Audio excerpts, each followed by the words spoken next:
안녕하세요. 저는 박민옥이라고 합니다. 정말 큰일 날 뻔했던 제 이야기 좀 들어주세요. 햇살이 참 좋았습니다. 유리창을 넘어와 제 달아빠진 마루를 어루만지는 온기가 꼭 먼저 간 남편의 손길 같아서 저는 한참 동안이나 툇마루에 앉아 볕을 쬐었어요. 남편이 세상을 떠나고 이 넓은 시골집에 저 혼자 남았지만 이상하게 외롭다는 생각은 잘 들지 않아요. 저기 마당 한편에 있는 작은 텃밭이며 뒤뜰을 가득 채운 장독들이 전부 제 자식 같고 친구 같아서 그런가 봅니다.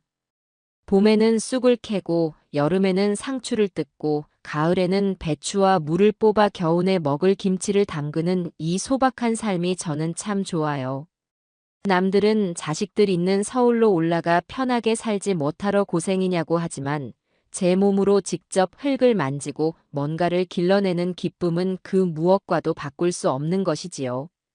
그날도 저는 여느 때처럼 호미를 들고 텃밭에 쪼그려 앉아 잡초를 뽑고 있었습니다.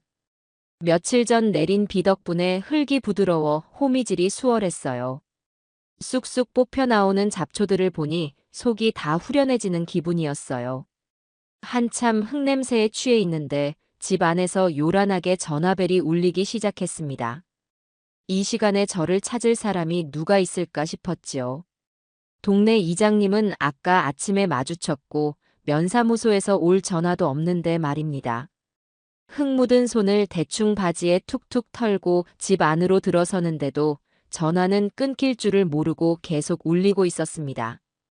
꼭 받아야만 하는 전화라는 듯이 아주 끈질기게요. 여보세요.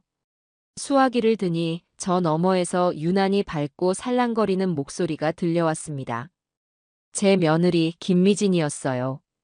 평소에는 명절이나 제 생일에도 문자 한 통 보내는 일이 드문 아이인데 이렇게 먼저 전화를 다 하니 해가 서쪽에서 뜨겠다 싶었습니다. 어머니, 저 미진이에요. 잘 지내셨어요? 오냐, 나는 늘 똑같지. 넌 별일 없고, 성호는 잘 있고. 그럼요, 어머니. 성호 씨도 잘 있어요.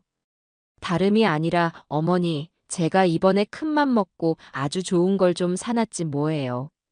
미진이의 목소리는 꿀이라도 발라놓은 듯 달콤했습니다. 무슨 일인가 싶어 귀를 기울였어요. 아주 좋은 거라니 그게 뭐냐? 제가 아는 분 통해서 툭불 한우 세트를 아주 귀하게 구했어요. 입에서 살살 녹는 최고급 부위로만요. 성호 씨랑 같이 어머니 몸보신 제대로 시켜드리려고요. 이번 주 주말에 꼭 좀 올라오셔서 저희랑 같이 저녁 드시고 가세요. 네. 제가 솜씨 발휘해서 아주 맛있게 차려놓고 기다릴게요. 순간 제 귀를 의심했습니다. 며느리가 저 까탈스럽고 자기밖에 모르던 며느리가 제 몸보신을 시켜주겠다고요? 결혼하고 지금껏 단 한 번도 들어본 적 없는 말이었습니다. 늘 바쁘다는 핑계로 찾아오지도 않던 아이가 갑자기 왜 이러나 무슨 꿍꿍이라도 있는 건가 하는 의심이 아주 잠깐 고개를 들었지만 이내 그 생각을 지워버렸어요. 그래, 사람 속은 모르는 거지. 이제라도 철이 들어서 저러는 걸 수도 있지. 제가 괜히 삐딱하게 생각해서 아이의 좋은 마음을 오해하면 못 쓸 일이라고 스스로를 다독였습니다. 무엇보다 몸보신이라는 말에 하나뿐인 제 아들 성호의 얼굴이 아른거렸어요. 서울에서 고생하는 아들놈이 그 귀한 한우를 배불리 먹을 생각을 하니 저절로 입가에 미소가 지어졌습니다. 그려, 네가 그런 생각도 다 하고. 기특하구나. 에이 뭐려. 다 어머니 아들이 벌어다 준 돈으로 사는 건데요. 어머니 꼭 오셔야 해요? 성호 씨도 어머니 오신다고 하면 정말 좋아할 거예요. 제가 바꿔줄게요. 잠시 후 수화기 너머로 아들의 목소리가 들렸습니다. 어머니, 저 성호예요. 오냐 아들. 밥은 잘 챙겨 먹고 다니고. 네 마누라가 웬일로 어미한테 전화를 다 했더구나. 한우 사놨다고 자랑을 하던데. 하, 어머니. 미진이가 어머니 생각해서 특별히 준비한 거예요. 요즘 저 돈 잘 번다고 기 살려준다고 그런가 봐요. 그러니까 이번 주말에는 다른 약속 잡지 마시고 꼭 올라오세요. 저희가 맛있는 거 해놓고 기다리고 있을게요. 아들의 목소리에는 힘이 넘쳤습니다. 그 목소리를 들으니 제 마음도 구름 위를 둥둥 떠다니는 것 같았어요. 자식 이기는 부모 없다는 말이 괜히 있는 게 아니지요. 아들놈이 저렇게 좋아하는데 제가 마다할 이유가 없었습니다. 알았다, 알았어. 별일 없으면 올라가마. 니들끼리나 많이 먹지. 늙은이 먹어봐야 얼마나 먹는다고. 아니에요, 어머니. 어머니 오셔서 드셔야 저희도 더 맛있죠. 그럼 토요일 저녁에 뵙는 걸로 알게요. 전화를 끊고 나서도 한참 동안이나 수화기를 내려놓지 못했습니다. 기분이 이상했어요. 좋기도 하고 어딘가 허전하기도 하고 며느리의 갑작스러운 친절이 낯설기도 했지만 그보다는 아들 내외가 이제 정말 자리를 잡고 잘 사는구나 하는 생각에 가슴이 벅차올랐습니다. 그래, 내가 괜한 걱정을 했지. 며느리가 좀 깍쟁이 같으면 어떠냐. 내 아들 기죽이지 않고 저렇게 잘 데리고 살아주면 그게 효도지. 저는 그렇게 생각하며 다시 텃밭으로 나갔습니다. 아까보다 햇살이 더 따뜻하게 느껴지는 것 같았어요. 주말이 되기까지 며칠 동안 저는 꼭 소풍 가기 전날 밤에 어린아이처럼 마음이 들떠 있었습니다. 아들 내 집에 빈손으로 갈 수는 없지요. 모처럼 서울 가는데 아들이랑 며느리한테 뭐라도 맛있는 걸 좀 해다 줘야겠다 싶었어요. 마침 며칠 뒤면 김장철이라 배추속이 꽉 차오르고 있었습니다. 저는 그중 가장 실하고 좋은 놈으로 2포기를 뽑아왔어요. 아들놈이 다른 건 몰라도 제가 갓 담가준 겉절이는 밥 2공기도 거뜬히 비울 만큼 좋아했거든요. 저는 정성스럽게 배추를 다듬고 소금에 절였습니다. 숨이 죽기를 기다리는 동안에는 찹쌀 풀을 쓰고 마늘이며 생강을 빻아 양념을 준비했어요. 멸치 액젓에 새우젓을 조금 섞고 매콤한 고춧가루를 듬뿍 넣어 빛깔 고운 양념장을 만들었습니다. 절여진 배추를 깨끗한 물에 여러 번 헹궈 물기를 쭉 뺀 다음 잎사귀 하나하나에 정성껏 양념을 버무렸어요. 제 손맛이, 제 정성이 아들놈 입에 들어가 힘이 되기를 바라는 마음으로요. 며느리가 제 김치를 좋아할까 하는 생각도 잠시 들었지만 뭐 싫어하면 아들만 실컷 먹이면 그만이라고 생각했습니다.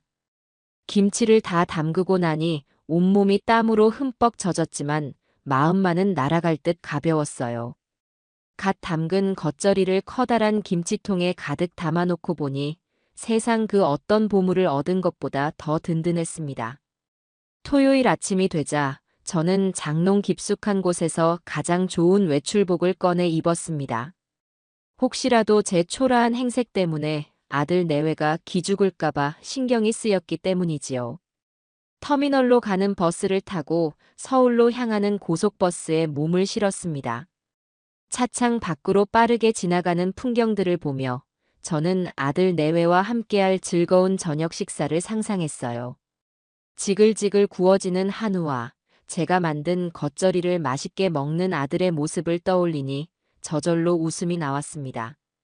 서울에 도착하니 벌써 해가 뉘엿뉘엿 지고 있었습니다. 복잡한 지하철을 2번이나 갈아타고 나서야 아들이 사는 동네에 도착할 수 있었어요.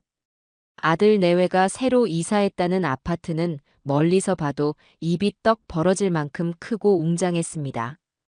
삐까뻔쩍한 건물과 잘 꾸며진 조경을 보니 아들놈이 정말 돈을 많이 벌긴 벌었구나 하는 생각에 어깨가 으쓱해졌어요. 저는 무거운 김치통을 고쳐들고 아들이 알려준 동과 호수를 찾아 엘리베이터에 올랐습니다. 띵 하는 소리와 함께 엘리베이터 문이 열리고 익숙한 현관문 앞에 서자 심장이 괜히 두근거렸어요. 저는 크게 심호흡을 한번 하고 아들이 예전에 알려주었던 현관 비밀번호를 눌렀습니다. 삑, 삐비빅, 띠리릭 경쾌한 소리와 함께 굳게 닫혀있던 문이 스르륵 열렸습니다. 저는 환하게 웃으며 제 모든 기대와 사랑을 담아 외치려 했습니다. 아가 성호야. 엄마 왔다.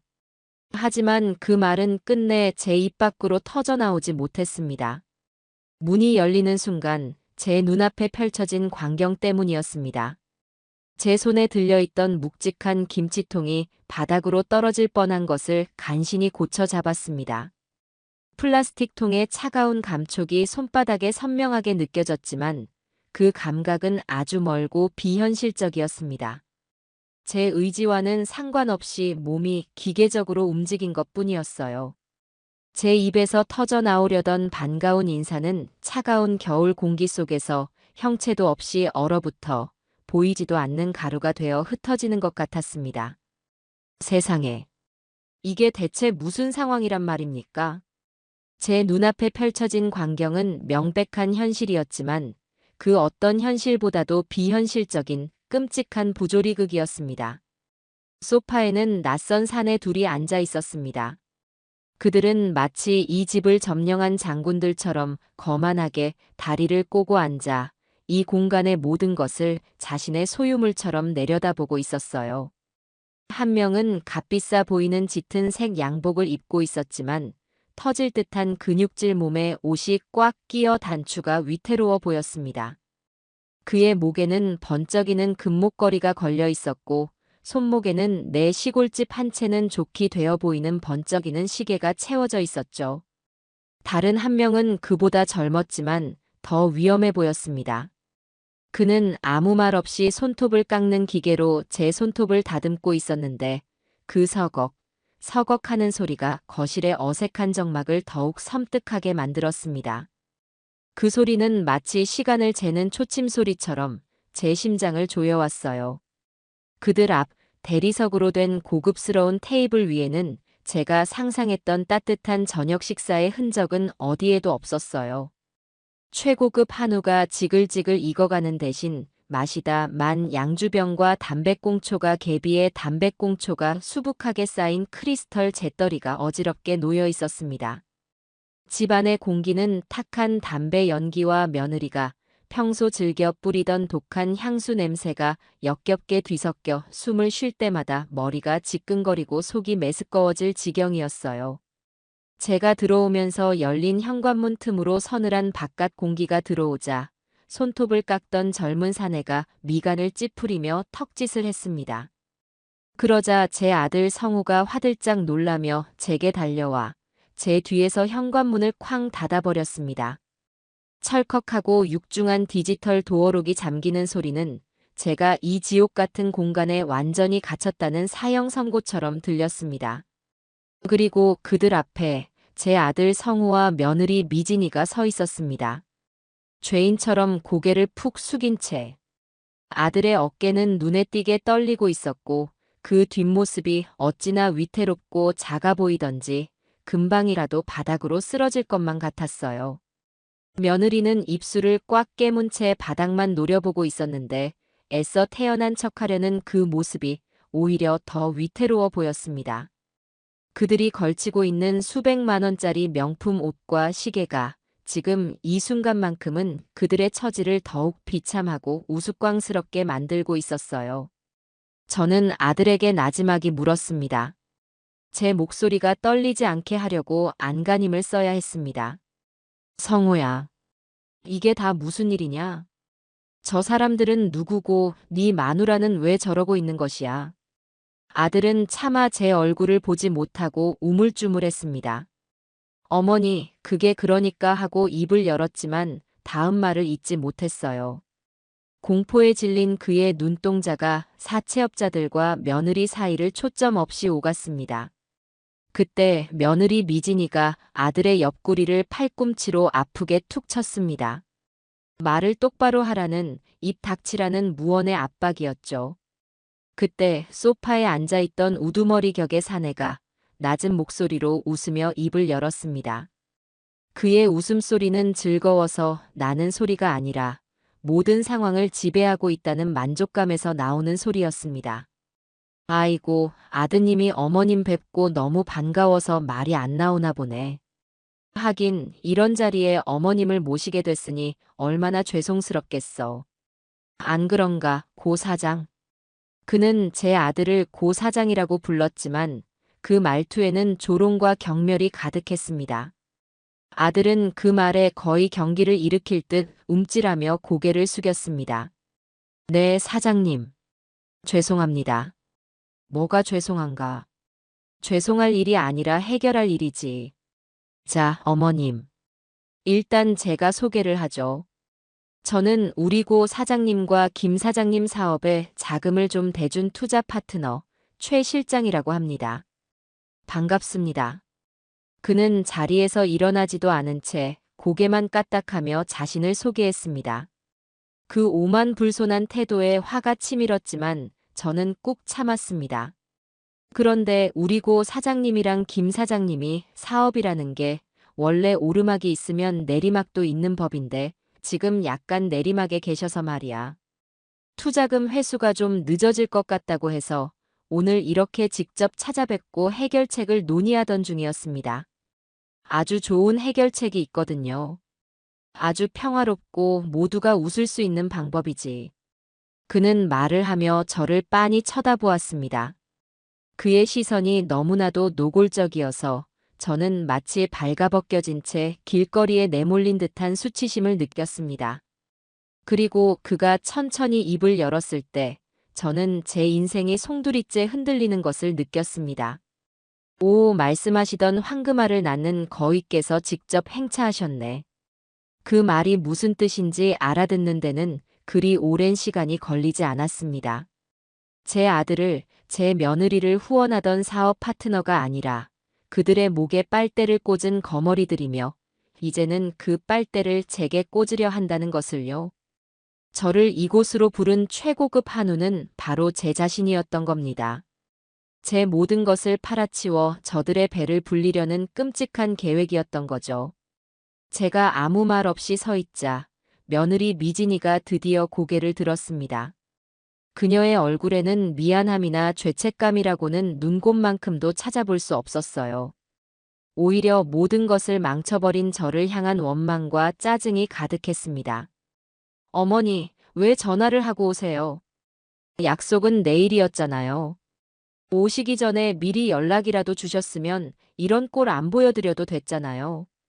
그녀는 저를 탓하고 있었습니다.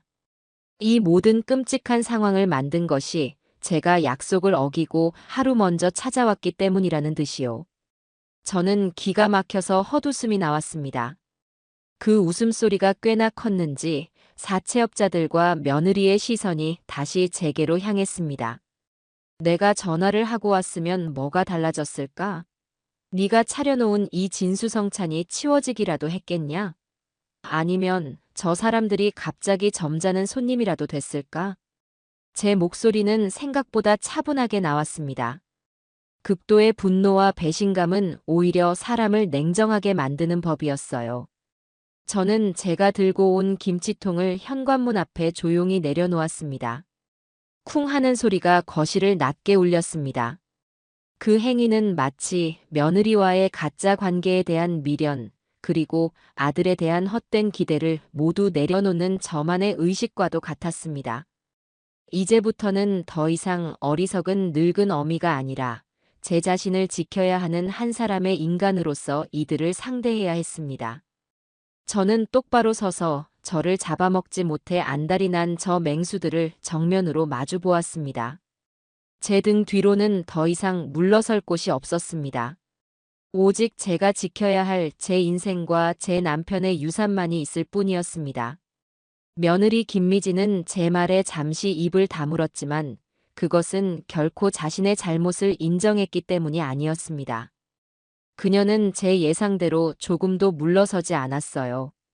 오히려 제 단호한 태도가 그녀의 마지막 남은 이성의 끈을 끊어버린 듯 했습니다. 그녀는 언제 고개를 숙이고 있었냐는 듯 꼿꼿하게 허리를 펴고 제게 한 걸음 다가섰습니다. 그녀의 얼굴은 딱딱하게 굳어 있었고 눈빛은 마치 잘 벼린 칼날처럼 서늘하고 공격적이었습니다. 어머니, 이왕 이렇게 된 거 솔직하게 말씀드릴게요. 네, 맞아요. 저희 빚졌어요. 그것도 아주 많이요. 그녀는 빚이라는 단어를 마치 훈장처럼 당당하게 말했습니다. 저는 그녀의 뻔뻔함에 혀를 내둘렀어요. 그녀는 잠시 숨을 고르더니 마치 준비라도 한 듯 긴 연설을 시작했습니다. 그것은 변명이자 자기 합리화이며 저와 제 세대에 대한 공격이었습니다. 그런데 어쩌겠어요? 세상이 이런 걸요. 어머니 세대처럼 아끼고 저축만 해서는 집 한 칸도 못 사는 세상이에요. 인스타그램만 켜봐도 다들 명품 가방 하나씩은 들고 주말마다 해외로 골프 치러 쏘다니는데 저희만 그렇게 아등바등 살 수는 없잖아요. 어머니는 이해 못하시겠지만 이것도 다 사회생활이고 자기관리예요. 남들한테 무시당하지 않으려면 이 정도는 하고 살아야 해요. 그래야 더 큰 기회도 잡을 수 있는 거고요.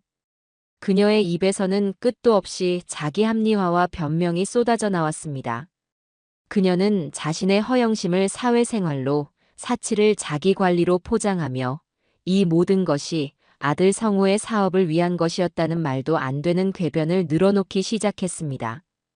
성우 씨 사업하려면 사람들 만나야 하는데 어디 허름한 옷 입고 시장 순대국이나 먹으면서 계약 따낼 수 있겠어요?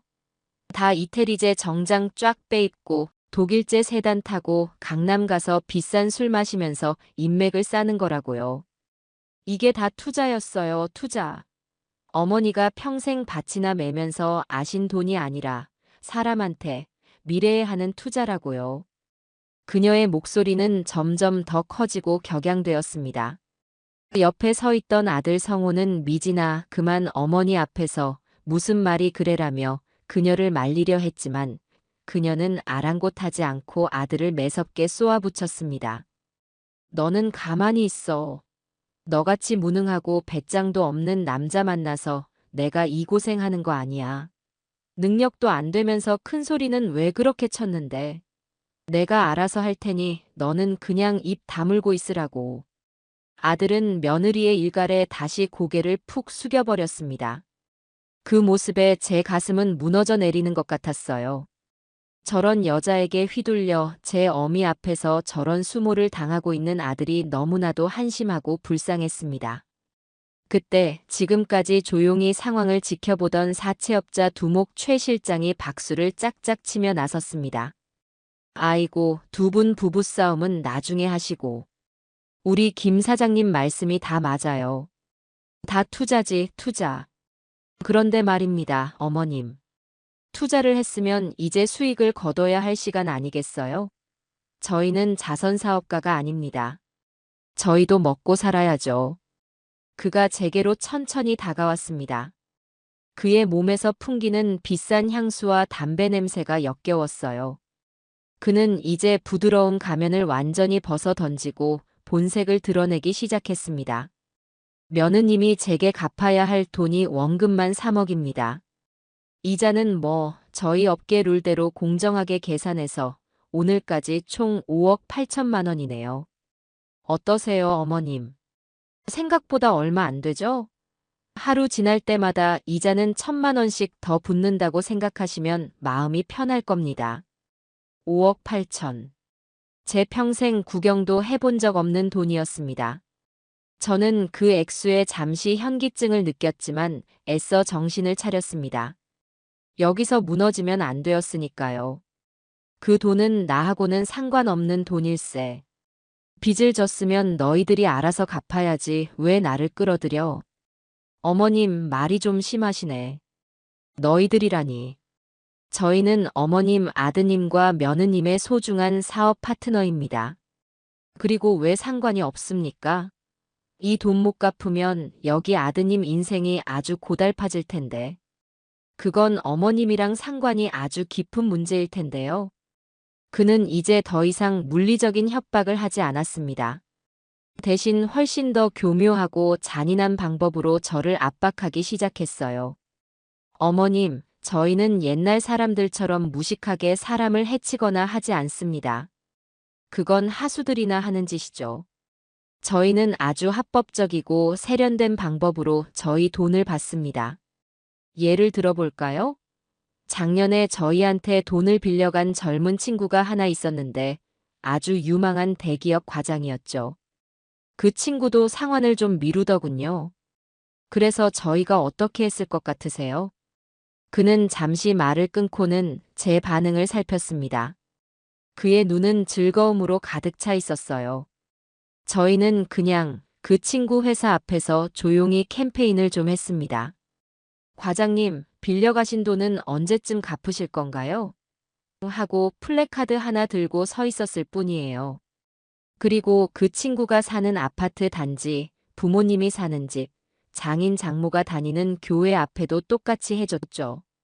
인터넷 커뮤니티에 그 친구 실명이랑 사진, 사연을 좀 올렸더니 사람들이 아주 좋아하더군요. 결과가 어떻게 됐을까요? 그 친구 회사에서 잘리고 와이프한테 이혼당하고 부모님한테 의절당하고 지금은 어디서 뭘 하는지 아무도 모릅니다. 저희는 그 어떤 불법적인 행동도 하지 않았어요. 그냥 빌린 돈을 갚으라는 정당한 요구를 했을 뿐이죠. 어떠세요, 어머님? 저희의 방식 아주 신사적이지 않습니까?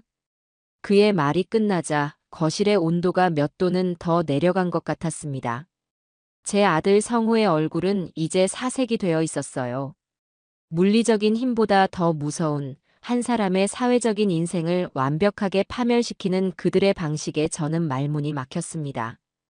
우리가 마음만 먹으면 어머님 아드님 회사, 동창들, 친구들 연락처 알아내는 건 일도 아닙니다.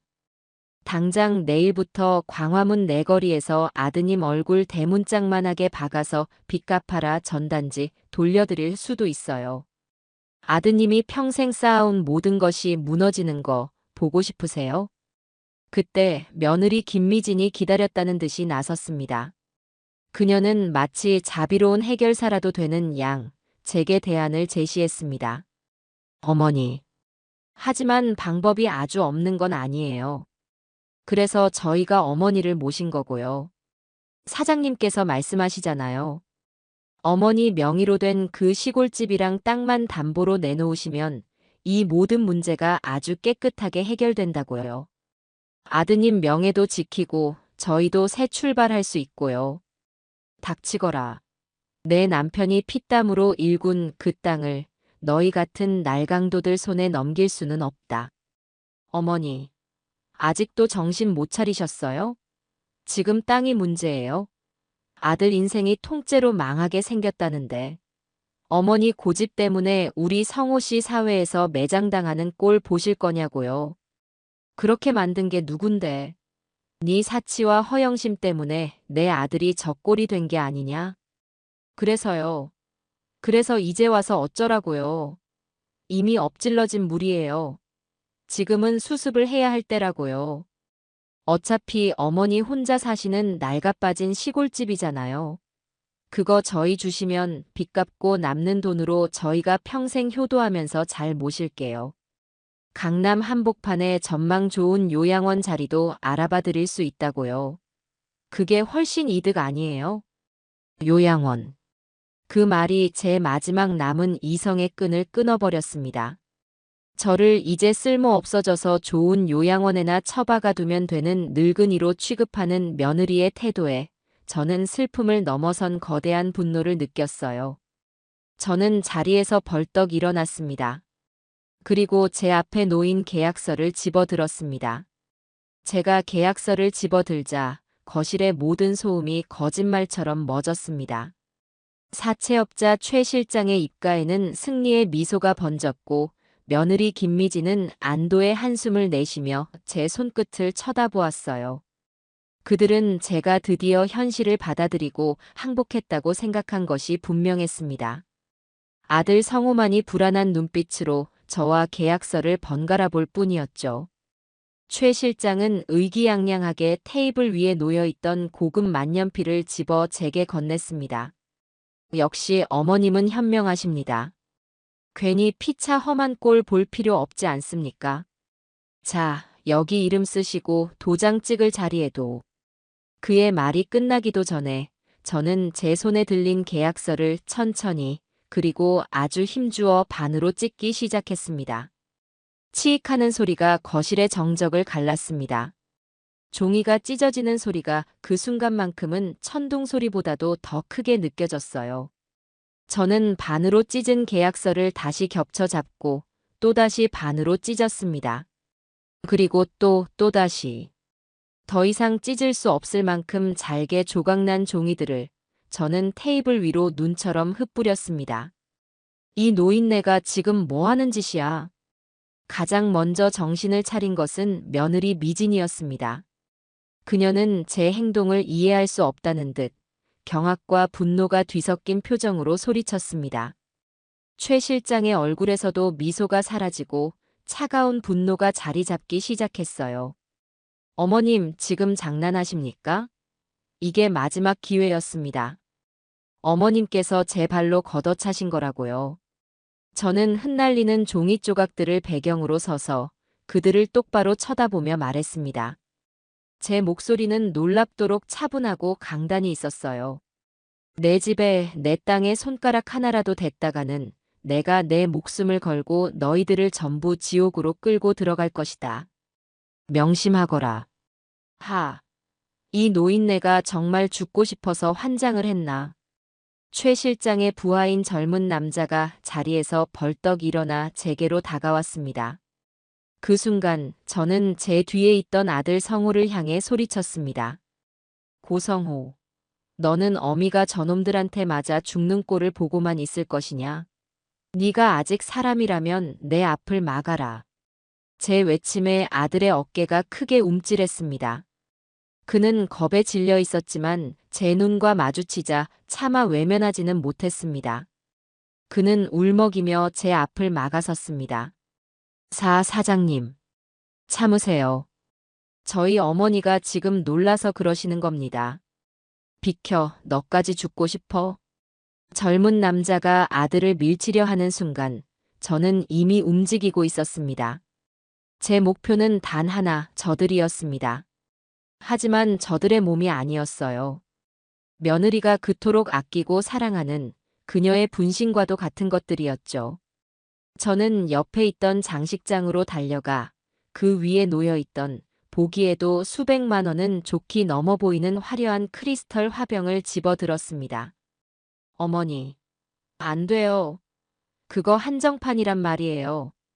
며느리가 비명을 질렀지만 저는 망설이지 않았습니다.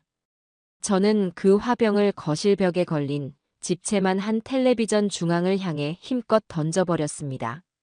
와장창 하는 굉음과 함께 텔레비전 화면이 거미줄처럼 갈라지며 까맣게 죽어버렸습니다. 그것이 시작이었습니다. 저는 닥치는 대로 손에 잡히는 것들을 집어 던지고 부수기 시작했습니다. 며느리가 아끼던 명품 조각상, 양주 진열장, 심지어는 거실 테이블에 남은 유리까지. 거실은 순식간에 난장판이 되었습니다.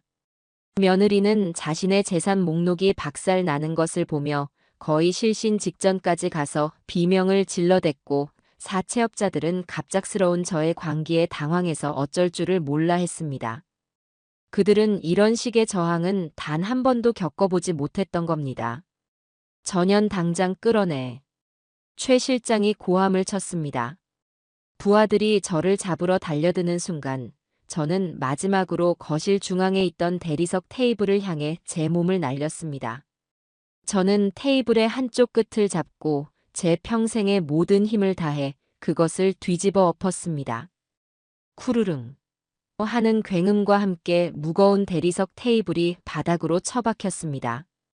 그 거대한 소음과 충격은 모든 것을 잠시 멈추게 했습니다. 모두가 그 엄청난 파괴의 현장을 멍하니 바라보는 그 찰나의 순간. 바로 그때였습니다. 제가 기다리던 단 한 번의 기회. 저는 더 이상 뒤를 돌아보지 않았습니다. 아수라장이 된 거실을 가로질러 현관문을 향해 몸을 날렸습니다. 아들의 만류도, 며느리의 저주도, 사채업자들의 분노도 더 이상 제게는 들리지 않았어요. 제 머릿속에는 오직 하나의 생각뿐이었습니다. 살아서 나가야 한다. 그리고 저들을 모두 심판해야 한다. 저는 현관문 손잡이를 잡아 돌리고 제 몸을 복도로 날렸습니다. 문이 닫히기 직전 저는 마지막으로 집 안을 보았습니다. 박살난 가구들과 유리 조각들, 그리고 그 한가운데서 망연자실한 표정으로 저를 바라보는 3명의 악마가 있었습니다.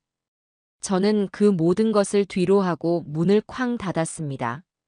그리고 달렸습니다. 엘리베이터를 기다릴 시간도 없었어요. 비상계단을 향해 2칸씩 성큼성큼 넘어질 듯 위태롭게 뛰어내려갔습니다. 심장이 터질 것처럼 세차게 뛰었고 숨이 턱까지 차올랐지만 멈출 수 없었습니다. 제 인생을, 제 남편과의 추억이 깃든 그 집을 지켜야만 했습니다. 이대로 모든 것을 빼앗길 수는 없었습니다. 마침내 1층에 도착했을 때 저는 거의 탈진 상태였어요. 하지만 저는 비틀거리는 다리를 이끌고 아파트 단지 밖으로, 빛이 있는 곳으로 나아갔습니다. 제 손에 들려 있어야 할 김치통은 그 지옥 같은 곳에 버려두고 왔지만 그 대신 제 손에는 무엇과도 바꿀 수 없는 진실과 분노가 들려 있었습니다. 이제부터가 진짜 시작이었습니다. 저는 결코 도망친 것이 아니었어요. 반격을 위해 잠시 물러난 것뿐이었습니다. 아파트 단지를 벗어나 큰 길가로 나왔을 때 저는 비로소 잠시 숨을 돌릴 수 있었습니다.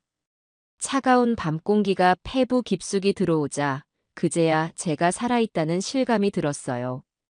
등 뒤로는 더 이상 며느리의 비명도 사채업자들의 욕설도 들려오지 않았습니다. 저는 잠시 벽에 등을 기댄 채 가쁘게 몰아쉬는 숨을 골랐습니다. 온몸이 땀으로 흠뻑 젖었고 비상계단을 정신없이 뛰어내려오느라 무릎이 욱신거렸습니다. 제 행색은 말이 아니었죠. 머리는 산발이 되었고 곱게 차려입었던 외출복은 구겨지고 더러워져 있었습니다. 하지만 그런 것은 아무래도 좋았어요. 일단 그 지옥 같은 곳에서 빠져나왔다는 사실이 중요했습니다. 정신을 차리고 보니 앞으로 어떻게 해야 할지 막막했습니다. 당장 경찰서로 달려가 신고를 해야 할까? 하지만 그들의 얼굴이 떠올랐습니다. 그들은 제가 신고할 것을 이미 예상하고 있을 겁니다. 치매 걸린 노인의 망상이라거나 아들 집에 와서 행패를 부린 것이라고 둘러대면 그만이었습니다. 그들이 저를 협박하고 제 집문서를 요구했다는 것을 증명할 방법이 없었어요. 목격자는 제 아들과 며느리뿐인데 그들이 제 편을 들어줄 리 만무했죠. 오히려 저를 정신 이상자로 몰아갈 것이 뻔했습니다. 저는 무작정 걸었습니다. 어디로 가야 할지 목적지도 없었어요. 그저 이 차가운 도시의 불빛 속에서 저 혼자 이겨내야 할 이 싸움의 실마리를 찾아야만 했습니다. 한참을 걷다 보니 동네 어귀에 있는 24시간 찜질방 간판이 눈에 들어왔습니다. 날은 점점 추워지고 있었고 저는 당장 갈 곳이 없었어요. 일단 몸이라도 녹이고 생각을 정리해야겠다 싶어 저는 찜질방으로 들어갔습니다. 찜질방 안은 바깥 세상과는 달리 따뜻하고 평화로웠습니다. 사람들은 저마다 편한 자세로 잠을 자거나 텔레비전을 보거나 조용히 이야기를 나누고 있었어요. 제가 방금 전까지 겪었던 지옥과는 너무나도 다른 풍경에 저는 잠시 멍하니 그 모습을 바라보았습니다. 뜨거운 물로 몸을 씻고 찜질방에서 내어준 옷으로 갈아입으니 긴장이 조금 풀리는 것 같았어요. 저는 구석진 곳에 자리를 잡고 앉아 뜨거운 매실차를 한 잔 시켰습니다. 따뜻한 김이 올라오는 찻잔을 두 손으로 감싸 쥐자 그 온기가 제 몸과 마음을 조금씩 녹여주었습니다. 저는 눈을 감고 방금 전의 상황을 처음부터 다시 복기하기 시작했습니다.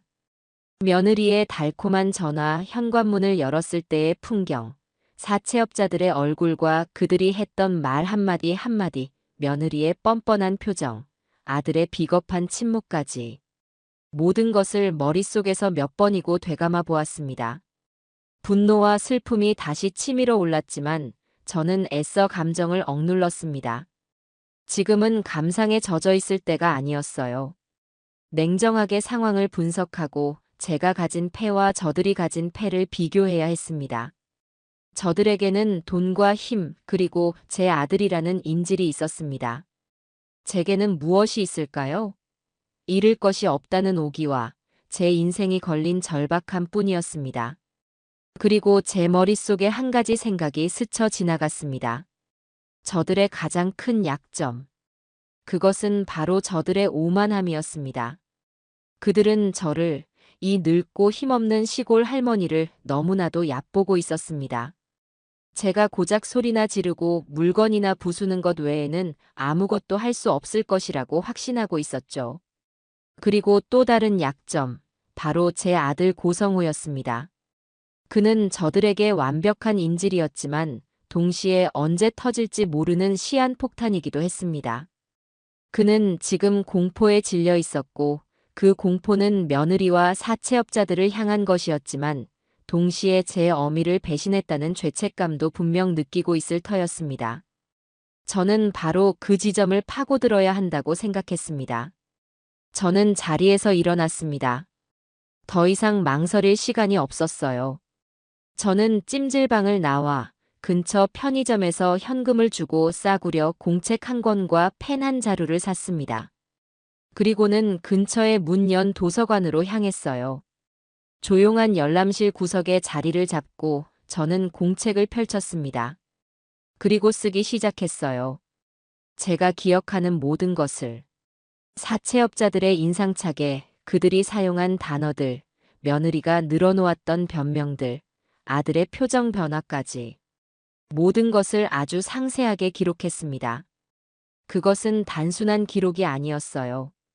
흩어져 있던 제 생각과 분노를 정리하고 반격의 계획을 세우는 과정이었습니다. 한참을 쓰고 있는데 문득 제 남편 생각이 났습니다. 그 양반이 살아있었다면 이런 험한 꼴을 당하게 하지는 않았을 텐데. 하지만 이내 고개를 저었습니다. 지금은 약해지면 안 되는 시간이었습니다. 남편이었다면 어떻게 했을까? 아마 저처럼 주저앉아 울고만 있지는 않았을 겁니다. 조용하지만 강단 있던 그 사람이었다면 분명히 이 상황을 정면으로 돌파할 방법을 찾았을 거예요. 그래, 나는 그 사람의 아내다. 나는 박민옥이다. 저런 버러지 같은 것들에게 내 인생을 송두리째 내어줄 수는 없다. 저는 공책의 마지막 장에 앞으로 제가 해야 할 일들을 순서대로 적어 내려갔습니다.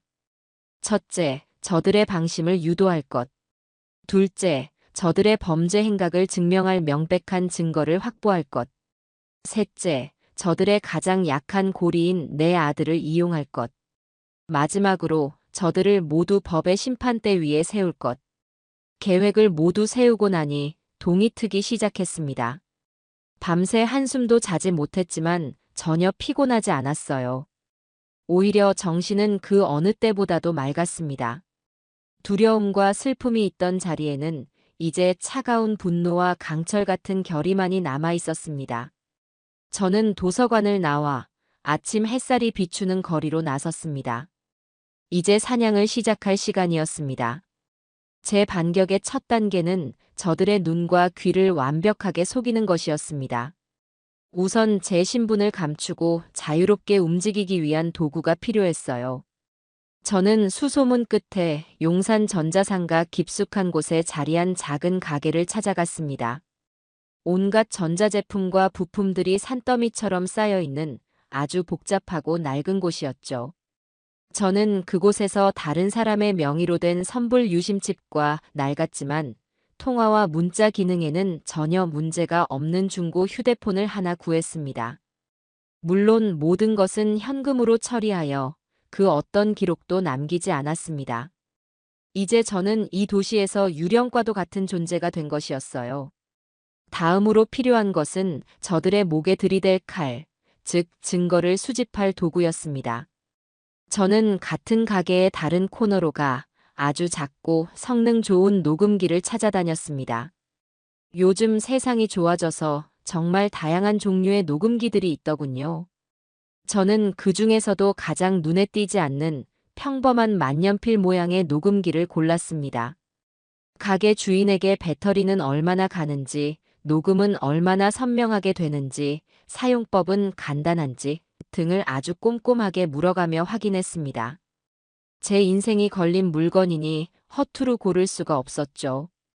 만년필 녹음기를 손에 쥐자 차가운 금속의 감촉이 제게 비장한 용기를 불어넣어주는 것 같았습니다. 모든 준비를 끝낸 저는 근처 공원의 한적한 벤치에 앉았습니다. 그리고 제가 사들인 대포폰으로 제 아들 고성호에게 문자 메시지를 보냈습니다. 제 인생을 건 한 줄의 메시지를요. 저는 수십 번을 썼다 지웠다 하며 가장 완벽하고 위협적인 문장을 만들어냈습니다. 네 어미다.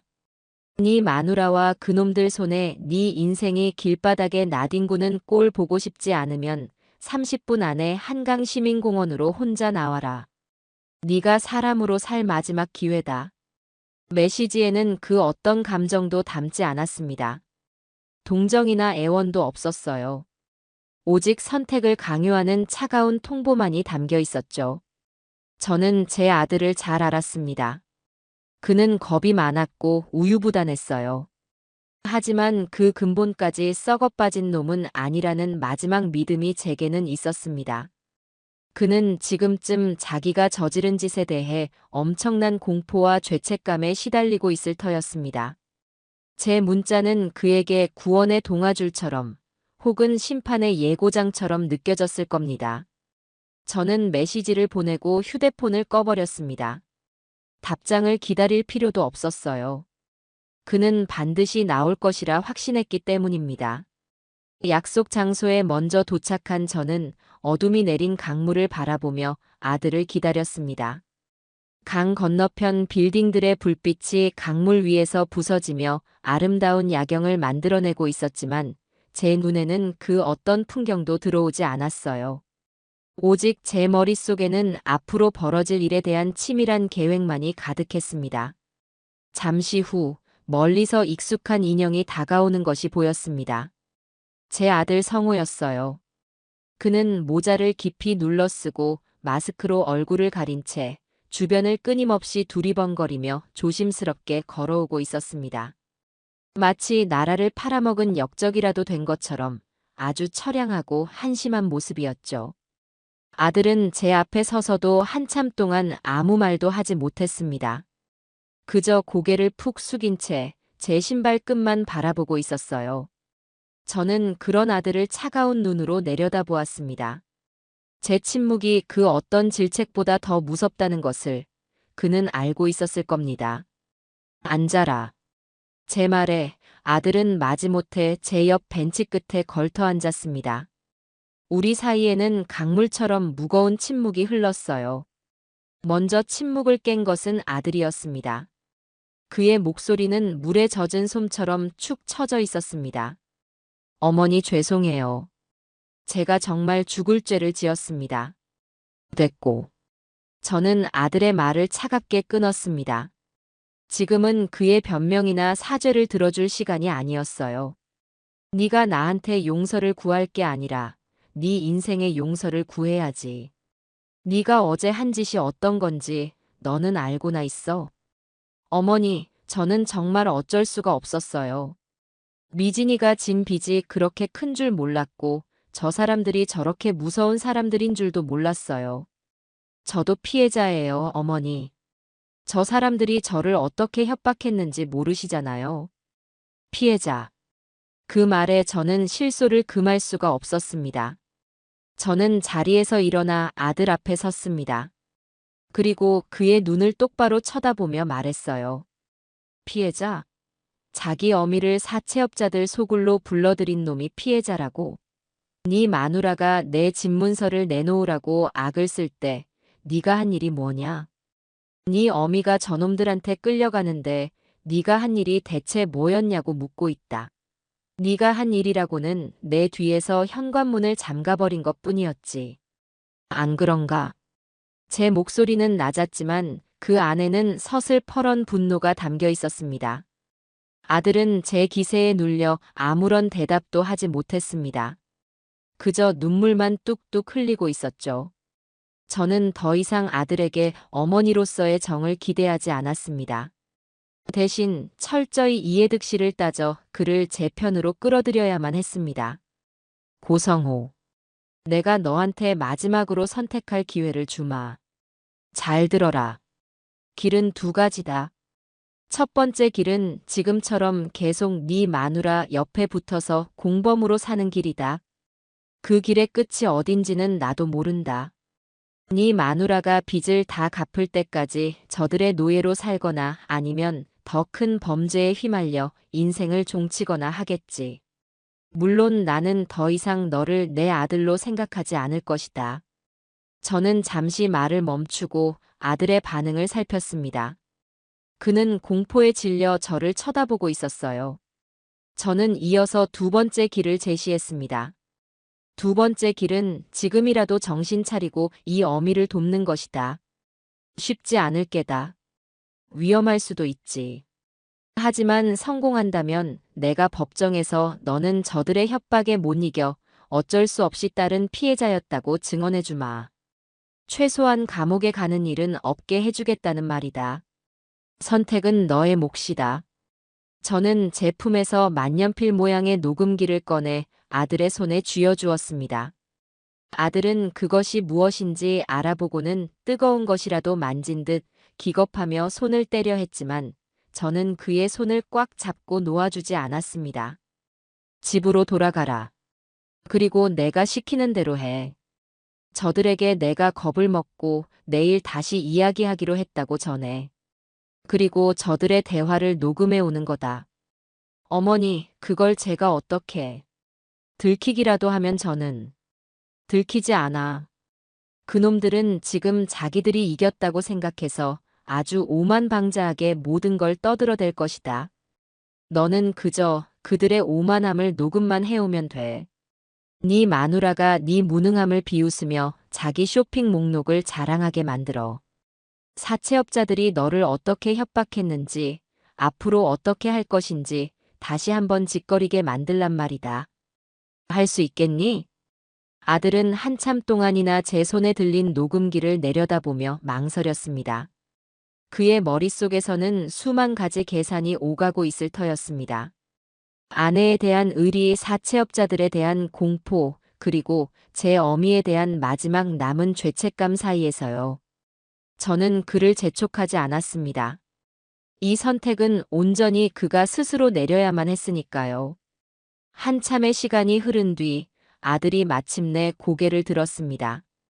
그의 눈에는 눈물이 가득했지만 그 안에는 희미한 결의가 서려 있었습니다. 알겠습니다, 어머니. 시키는 대로 하겠습니다. 저는 아들의 손에서 힘을 풀었습니다. 아들은 녹음기를 주머니 깊숙이 찔러 넣고는 아무 말 없이 자리에서 일어나 왔던 길을 되돌아갔습니다. 그 뒷모습은 여전히 처량했지만 이제 그는 더 이상 단순한 피해자가 아니었습니다. 그는 제 손에 들린 가장 날카롭고 위험한 칼이었습니다. 저는 어둠이 내리기 시작하는 강물을 바라보며 덫이 놓였음을 직감했습니다. 이제 저 짐승들이 제 덫으로 걸어 들어오기만 하면 되었습니다. 아들놈이 어둠 속으로 사라지고 나서도 저는 한참 동안이나 그 자리에 서 있었습니다. 차가운 강바람이 제 옷깃을 파고들었지만 추운 줄도 몰랐어요. 제 모든 신경은 이제 막 지옥으로 되돌아간 아들에게 향해 있었습니다. 과연 그 아이가 제 마지막 희망이자 가장 위험한 칼인 그 아이가 제 역할을 제대로 해낼 수 있을까요? 불안감이 엄습했지만 저는 이내 고개를 저었습니다. 이제 와서 의심하고 불안해하는 것은 아무런 도움이 되지 않았습니다. 저는 제 아들을 믿기로 한 것이 아니었어요. 저는 제 아들의 겁과 살고 싶다는 본능을 믿기로 한 것이었으니까요. 집으로 돌아간 성호의 시간은 아마 지옥과도 같았을 겁니다. 문을 열고 들어서는 순간 그를 맞이한 것은 싸늘한 아내의 시선과 여전히 거실 소파를 차지하고 앉아있는 사채업자들의 경멸 어린 눈빛이었을 테지요.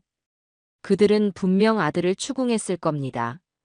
어디서 뭘 하다 이제 오냐고, 혹시 딴 생각이라도 품고 있는 것은 아니냐고. 아들은 제게 배운 대로 혹은 제게서 살아남기 위해 배운 대로 둘러댔을 겁니다. 어머니가 너무 충격을 받으셔서 겨우 달래서 택시에 태워 보내드리고 오는 길이라고. 어머니가 내일 다시 이야기하자고 하셨다고. 그 말을 들은 며느리 미진이와 사채업자 최 실장의 반응은 불을 보듯 뻔했습니다. 그들은 분명 자기들이 이겼다고 확신했을 거예요. 늙은 할망구가 하루 저항해봤자 결국 자식 이기는 부모 없다는 진리를 거스를 수는 없었을 것이라고 자기들끼리 낄낄거리며 축배를 들었을지도 모릅니다. 그들의 오만함은 하늘을 찔렀을 테고 바로 그 오만함이 제가 파놓은 덫의 입구였습니다. 아들은 그들 틈에 끼어 술잔을 채우고 안주를 나르며 시중을 들었을 겁니다. 그의 심장은 아마 터질 듯이 뛰고 있었을 거예요. 주머니 속에 든 만년필 녹음기의 차가운 감촉을 느끼며 그는 식은땀을 흘렸을 겁니다. 그는 무슨 말을 어떻게 꺼내야 저들의 입에서 제가 원하는 증거들을 끄집어낼 수 있을지 필사적으로 머리를 굴렸을 테지요. 최 실장님 정말 감사합니다. 실장님 아니었으면 저희는 정말 큰일 날 뻔했습니다. 아마 며느리 미진이가 먼저 아양을 떨며 입을 열었을 겁니다. 그녀는 최 실장의 술잔에 비싼 양주를 채워주며 꼬리를 살랑거렸을 거예요. 뭘. 우리 김 사장님이 워낙 미인이라 내가 특별히 신경을 써주는 거지. 안 그런가? 최 실장은 며느리의 어깨를 감싸 안으며 너털 웃음을 터뜨렸을 겁니다. 그 더러운 손길을 제 아들은 바로 옆에서 지켜보며 주먹을 꽉 쥐었을 테지요. 하지만 그는 참아야만 했습니다. 더 큰 그림을 위해서. 그런데 실장님, 내일 저희 어머니가 정말로 집문서를 들고 올까요? 갑자기 마음이 바뀌어서 경찰에 신고하거나 하지는 않겠죠?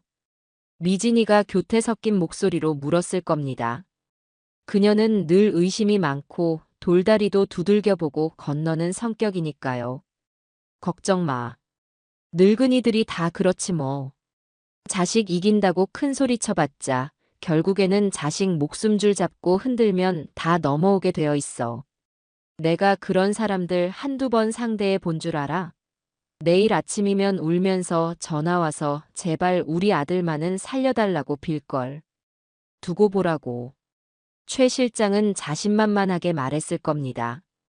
그는 자신의 방식에 대한 확신이 있었고 그 확신은 수많은 피해자들의 눈물과 절망 위에서 쌓아 올린 것이었겠죠. 그래도 혹시 모르니까 내일 계약서 쓸 때 확실하게 해둬야 해요. 나중에 딴소리 못하게요. 변호사 공증도 받고 각서도 여러 장 받아놔야 한다고요. 알았어. 우리 김 사장님은 아주 꼼꼼해서 탈이야. 그런 건 내가 알아서 다 처리할 테니 너는 오늘 밤 나랑 즐겁게 술이나 마시면 돼. 그들의 대화는 점점 더 노골적이고 추잡해졌을 겁니다. 그들은 이미 제 집과 땅을 팔아치워 어떻게 나눠 가질지에 대한 계획까지 세우고 있었을 거예요. 아들은 그들의 대화를 들으며 무슨 생각을 했을까요? 아마도 치밀어 오르는 분노와 함께 한편으로는 안도했을지도 모릅니다. 자신이 지금 하고 있는 이 배신이 어쩌면 정당한 복수일지도 모른다는 생각. 그리고 이 지옥에서 빠져나갈 유일한 길이라는 확신. 아들은 아마 술에 취한 척 비틀거리며 며느리에게 시비를 걸었을 겁니다. 미진아, 너는 어떻게 나한테 이럴 수가 있어? 저 사람이랑 왜 그렇게 웃고 떠드는 거야? 뭐, 이 바보 같은 게 지금 뭐라고 했어? 너 지금 술 취해서 나한테 시비 거는 거야? 야, 고성호. 너 똑바로 말 안 해? 너같이 무능한 놈이랑 살아주면서 네가 싸질은 똥 내가 다 치워주고 있는데 네가 지금 나한테 고맙다고 절을 해도 모자랄 판에. 며느리는 기다렸다는 듯이 아들에게 온갖 모욕적인 말을 퍼부었을 겁니다. 그녀는 술 기운을 빌려 평소 아들에게 가지고 있던 모든 불만과 경멸을 쏟아냈을 거예요. 네가 벌어오는 돈으로 내 명품 가방 하나 살 수 있을 것 같아? 어림도 없지. 내가 왜 이런 비싼 집에 살고 좋은 차를 타는 줄 알아? 다 내 능력이야, 내 능력. 너는 그냥 내가 시키는 대로 운전이나 하고 짐이나 나르면 되는 거야. 알겠어? 그래도 우리 엄마한테까지 그러는 건 아니잖아. 뭐, 어머니? 야, 그 할망구가 네 인생에 보태준 게 뭐가 있는데. 낡아빠진 시골집에 처박혀서 농사나 짓는 주제에 어디 와서 큰 소리야. 내가 그 집 팔아서 네 빚 갚아주고 새 출발하게 해준다는데 오히려 나한테 고마워해야 하는 거 아니야? 너 정말 바보야? 그들의 대화, 그들의 추악한 민낯이 제 아들의 주머니 속에 든 작은 녹음기에 고스란히 담기고 있었을 겁니다. 사채업자 최 실장은 그들의 부부싸움을 재미있다는 듯 구경하며 가끔씩 추임새를 넣었을 테지요. 아이고, 우리 고 사장. 마누라한테 잡혀 사는구만. 남자가 배짱이 있어야지. 마누라 말 잘 듣는 게 나쁜 건 아니지만 그래도 자기 주관은 있어야지. 안 그런가? 그는 아들을 비웃고 조롱하면서 동시에 자신의 위대함을 과시했을 겁니다. 자신이 얼마나 많은 사람들을 정리해왔는지, 얼마나 세련된 방법으로 채무자들을 압박해왔는지. 그는 술에 취해 자신의 범죄 행각을 무용담처럼 떠들어댔을 거예요. 그 모든 것이 제가 그들을 심판대에 세울 가장 강력한 증거가 될 것이라는 사실은 꿈에도 모른 채 말입니다. 그렇게 지옥 같은 밤이 지나고 아들은 뜬 눈으로 새벽을 맞았을 겁니다. 그리고 며느리와 사채업자들이 골아떨어진 틈을 타 조용히 집을 빠져나왔을 테지요. 그의 손에는 그들의 추악한 진실이 담긴 만년필 녹음기가 들려 있었을 겁니다. 그는 약속된 장소로 와서 제게 그 녹음기를 건넸을 거예요. 그의 얼굴은 밤새 공포와 죄책감에 시달려 헬쑥해져 있었겠지만 그의 눈빛은 어제와는 달랐을 겁니다. 그는 더 이상 망설이지 않았을 거예요. 그는 자신의 손으로 자신의 아내와 그녀의 공범들을 지옥으로 밀어넣을 준비를 마친 것이었습니다. 다음 날 아침, 저는 아들과 약속한 장소인 한적한 공원 벤치에 먼저 나가 있었습니다. 밤새 뜬 눈으로 지새웠지만 전혀 피곤하지 않았어요. 오히려 정신은 그 어느 때보다도 맑고 차가웠습니다. 제 손에 들어올 결정적인 증거, 그리고 그것을 가지고 제가 벌여야 할 다음 싸움을 생각하니 심장이 비장하게 뛰었습니다. 얼마 지나지 않아 멀리서 아들이 다가오는 것이 보였습니다. 그의 걸음걸이는 어제보다 더 위태로워 보였지만 그 안에는 어떤 결심 같은 것이 느껴졌어요. 그는 제 앞에 서서 아무 말 없이 주머니에서 만년필 녹음기를 꺼내 제게 건넸습니다. 저는 그 만년필을 받아드는 순간 그 차가운 금속의 무게가 천근만근처럼 느껴졌습니다. 이 작은 물건 안에 제 아들의 남은 인생과 제 며느리의 파멸이 담겨 있다고 생각하니 기분이 묘했어요. 가거라. 그리고 오늘 하루는 아무 일 없었다는 듯이 평소처럼 행동해. 내가 다시 연락할 때까지 절대로 경거망동하지 마라. 알겠니? 아들은 말없이 고개를 끄덕이고는 왔던 길을 되돌아갔습니다. 저는 그 뒷모습을 잠시 바라보다가 근처의 작은 찻집으로 들어갔습니다.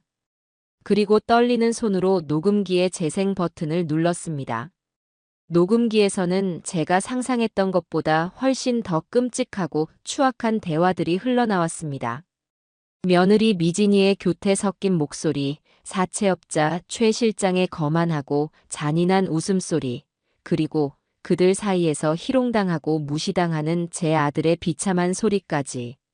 저는 눈을 감고 그들의 대화 한마디 한마디를 제 머릿속에 새겨 넣었습니다.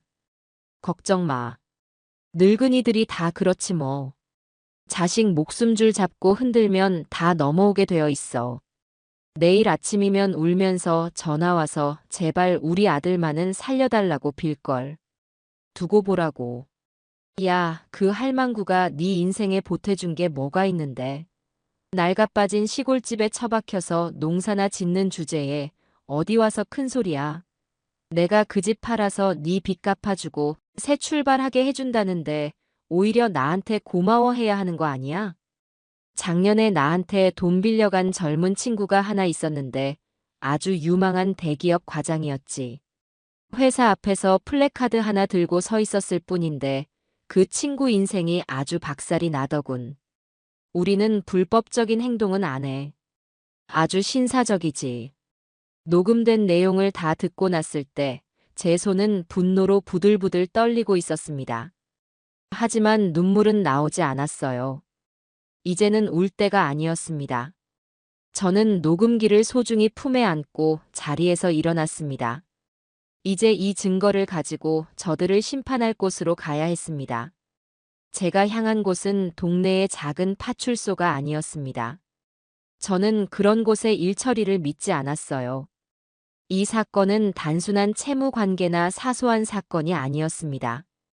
명백한 사기 공모이자 공갈 협박이었습니다. 저는 택시를 잡아 타고 서울지방경찰청으로 향했습니다. 그곳이라면 제 이야기를 들어주고 이 사건을 제대로 처리해줄 전문 인력이 있을 것이라고 믿었기 때문입니다. 경찰청 민원실은 생각보다 복잡하고 분주했습니다. 저는 번호표를 뽑고 한참을 기다린 후에야 상담 창구에 앉을 수 있었어요.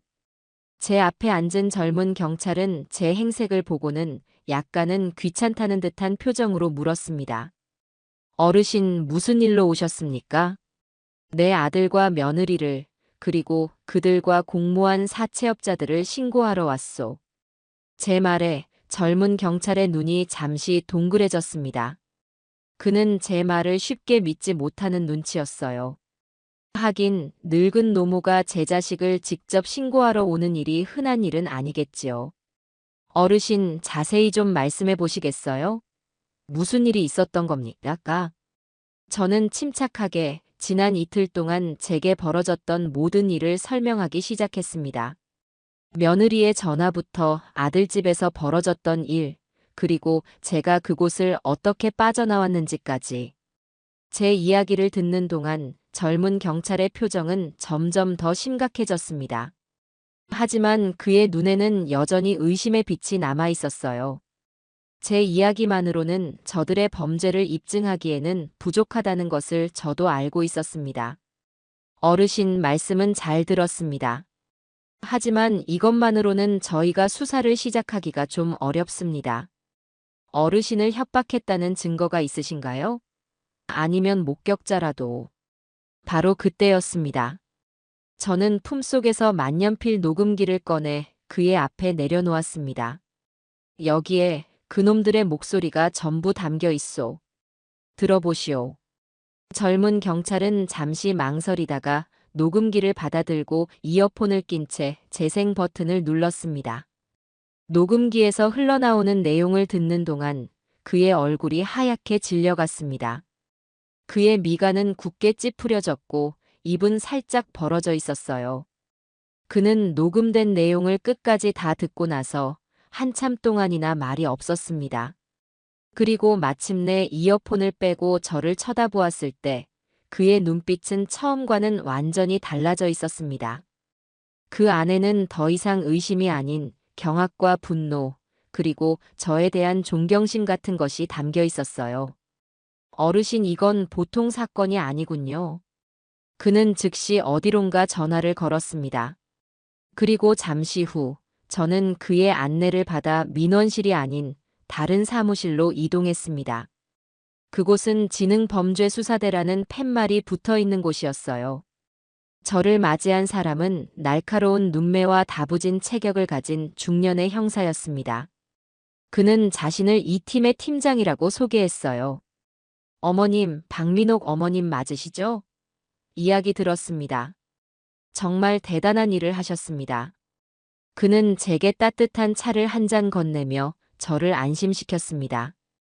그리고 녹음 파일을 다시 한번 확인한 후 저와 함께 앞으로의 계획을 세우기 시작했습니다. 어머님, 이 녹음 파일은 아주 결정적인 증거입니다. 하지만 저희는 저들을 현장에서 체포하고 싶습니다. 저들이 어머님의 재산을 빼앗으려는 바로 그 순간에요. 그래야 저들에게 더 큰 죄를 물을 수 있습니다. 형사의 계획은 제가 저들에게 속아 넘어간 척하며 거래 장소로 나가는 것이었습니다. 물론 모든 것은 경찰의 철저한 감시와 보호 아래에서 이루어질 것이라고 했어요. 어머님께서 위험에 처하는 일은 절대로 없을 겁니다. 저희가 모든 상황을 통제할 겁니다. 어머님께서는 그저 평소처럼 행동하시기만 하면 됩니다. 하실 수 있으시겠습니까? 저는 망설이지 않고 고개를 끄덕였습니다. 하겠소. 내 손으로 저놈들을 감옥에 쳐넣을 수만 있다면 그까짓 연극 얼마든지 할 수 있소. 제 대답에 형사의 얼굴에 믿음직한 미소가 번졌습니다. 그는 제게 가짜 집문서와 가짜 인감증명서를 만들어주며 거래 현장을 덮칠 구체적인 계획을 설명해 주었습니다. 약속 장소는 시내의 한 호텔 커피숍. 그곳에는 이미 손님으로 위장한 사복 형사들이 배치될 것이라고 했어요. 저는 그저 태연하게 그들과 마주 앉아 계약서에 도장을 찍는 척만 하면 되는 것이었습니다. 모든 계획을 듣고 나니 두려움보다는 오히려 비장한 결의가 제 마음속에 차올랐어요. 이제 심판의 시간이 다가오고 있었습니다. 약속된 날이 밝았습니다. 저는 이른 아침부터 일어나 거울 앞에 섰어요. 거울 속에는 낯선 여인이 서 있었어요. 며칠 사이의 마음고생으로 얼굴은 반쪽이 되었고 눈은 퀭했지만 그 눈빛만은 그 어느 때보다도 형형하게 빛나고 있었습니다. 저는 더 이상 겁에 질려 도망치던 늙은 할머니가 아니었어요. 저는 제 인생을 되찾기 위해 그리고 저 악인들을 심판하기 위해 전쟁터로 나가는 전사였습니다. 저는 장롱에서 가장 점잖고 단정한 옷을 꺼내 입었습니다. 그리고 경찰이 만들어준 가짜 집문서와 인감증명서를 가방 깊숙이 넣었어요. 모든 준비를 마치고 약속 장소인 호텔 커피숍으로 향하는 내내 제 심장은 이상할 정도로 차분했습니다. 어쩌면 저는 이 모든 것이 끝날 것이라는 것을, 그리고 제가 이길 것이라는 것을 이미 알고 있었는지도 모릅니다. 호텔 커피숍은 고급스러운 분위기와는 어울리지 않게 팽팽한 긴장감이 감돌고 있었습니다. 저는 약속된 자리에 앉아 창밖을 바라보았습니다. 제 주변 테이블에는 이미 손님으로 위장한 사복 형사들이 앉아 신문을 보거나 노트북을 들여다보며 저들의 등장을 기다리고 있었어요. 잠시 후 커피숍 문이 열리고 익숙한 얼굴들이 들어섰습니다. 며느리 미진이와 사채업자 최 실장, 그리고 그의 부하였습니다. 그들의 얼굴에는 승리에 대한 확신과 탐욕이 가득했습니다. 그들은 제 앞에 앉으며 마치 자선이라도 베푸는 듯한 표정으로 말했습니다. 어머님 오셨군요. 현명한 결정을 하셨습니다. 괜히 피차 험한 꼴 볼 필요 없지 않습니까? 최 실장이 거만하게 말했습니다. 며느리 미진이는 제 얼굴을 한번 쓱 훑어보더니 비웃음을 흘렸습니다. 어머니, 꼴이 말이 아니시네요. 어제 그렇게 난리를 치시더니 결국 이렇게 되실 걸 왜 그러셨어요? 진작에 좋게 말씀하셨으면 서로 얼굴 붉힐 일도 없었잖아요. 저는 아무 대답도 하지 않았습니다. 그저 그들을 조용히 쳐다보기만 했어요. 제 침묵을 긍정의 의미로 받아들였는지 최 실장은 가방에서 서류 뭉치를 꺼내 제 앞에 펼쳐놓았습니다. 어제 제가 찢어버렸던 그 계약서들이었죠. 자, 어머님. 이제 시간 그만 끌고 여기에 이름 쓰시고 도장 찍으시죠. 저희도 바쁜 사람들입니다. 저는 천천히 가방에서 돋보기 안경과 인주, 그리고 제 도장을 꺼냈습니다. 제 손은 조금도 떨리지 않았어요. 저는 계약서의 내용을 아주 꼼꼼하게 읽어내려가는 척하며 시간을 끌었습니다. 그들의 인내심이 바닥을 드러낼 때까지요. 아, 이 노인네가 정말 뭘 그렇게 꼼꼼하게 봐요? 어차피 다 똑같은 내용인데. 빨리 찍어요. 며느리가 짜증 섞인 목소리로 저를 재촉했습니다. 바로 그때였습니다. 저는 고개를 들어 최 실장의 눈을 똑바로 쳐다보며 말했습니다. 내가 궁금한 게 하나 있는데 대답 좀 해주겠나? 뭡니까가 또. 너희 같은 버러지들은 잠은 제대로 자는지 모르겠구나. 남의 눈에 피눈물 나게 하고 남의 인생을 송두리째 망가뜨리고 나서도 밤에 잠이 잘 오더냐 이 말이다. 제 말에 최 실장과 며느리의 얼굴이 순간 굳어졌습니다. 그들은 제 태도가 이상하다는 것을 감지하기 시작한 것이죠. 이 노인네가 지금 무슨 소리를 하는 거야? 최 실장이 버럭 소리를 지르며 자리에서 일어나는 순간 제 뒤에 앉아있던 형사가 조용히 제 어깨에 손을 얹었습니다. 그것이 바로 신호였습니다. 꼼짝 마. 당신들을 공갈 협박 및 사기 공모 혐의로 현장에서 체포한다. 그 외침과 함께 커피숍 곳곳에 앉아있던 손님들이 일제히 자리에서 일어나 그들을 덮쳤습니다. 순식간에 커피숍은 아수라장이 되었어요. 사복 형사들은 최 실장과 그의 부하를 순식간에 제압했고 그들의 손에 차가운 수갑을 채웠습니다. 이게 무슨 짓이야? 당신들 뭐야? 이거나. 최 실장은 끝까지 저항하며 발악했지만 건장한 형사들 앞에서는 소용없는 짓이었습니다. 가장 볼만했던 것은 며느리 미진이의 반응이었습니다. 그녀는 눈앞의 상황을 믿을 수 없다는 듯 하얗게 질린 얼굴로 저와 형사들을 번갈아 쳐다보았습니다. 그리고 모든 것이 제가 꾸민 일이라는 것을 깨달은 순간 그녀는 이성을 잃고 제게 달려들었습니다. 이 배신자, 이 늙은 여우 같은 년, 네가 어떻게 나한테 이럴 수가 있어. 내가 너 가만 안 둬. 하지만 그녀의 손이 제게 닿기도 전에 여자 형사들에게 제압당하고 말았습니다.